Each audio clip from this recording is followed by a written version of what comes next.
Assistant, হ্যাঁ এখন। এই ইউনুসরে একটা ফোন লাগাও। আচ্ছা লাগাই দিছি ফোন। তাড়াতাড়ি গরমে আমার কেউ তো সময় আসেনি। ধরেন কথা এখন। হ্যালো, ইউনুস নাকি? আমি ধন ভাই।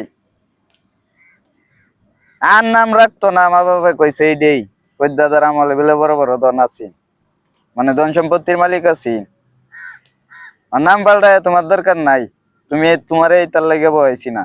তুমি ভালো কাজ করতেছ, কামলা দিতেছ, আমরা তোমার নিয়োগ দিছি, দেশের ভালো ভালো কাজ করতেছ, ঠিক আছে। এই জন্য প্রশংসা তো করি, প্রশংসার কিচ্ছু না, এটা তোমার দায়িত্ব। তুমি এই দেশের নাগরিক, জন্মগ্রহণ করছো, তোমার দায়িত্ব আছে। আল্লাহ তোমার সম্মানের জায়গাত বহাইছে। এখন তুমি মনে করো এই যা বিএনপি এই দল এই দল এরা চাপে নির্বাচন দেওয়ার দরকার নাই। ঠিক।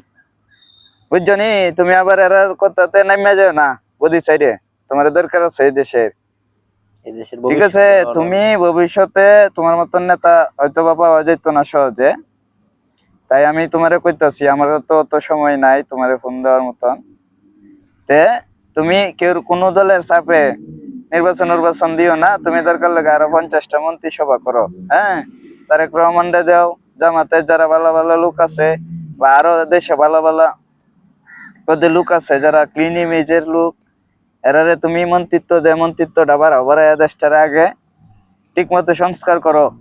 কইরে পরে নির্বাচনের নাম লইবা, এর আগে তুমি নেমো না। হ্যাঁ, আচ্ছা আচ্ছা, আমি বুঝছি তুমি তোমার উপরে চাপ আইতাছে, ঠিক আছে, চাপ তো আইবই, কিন্তু তোমার তো এগুলা মোকাবেলা করতে হইব।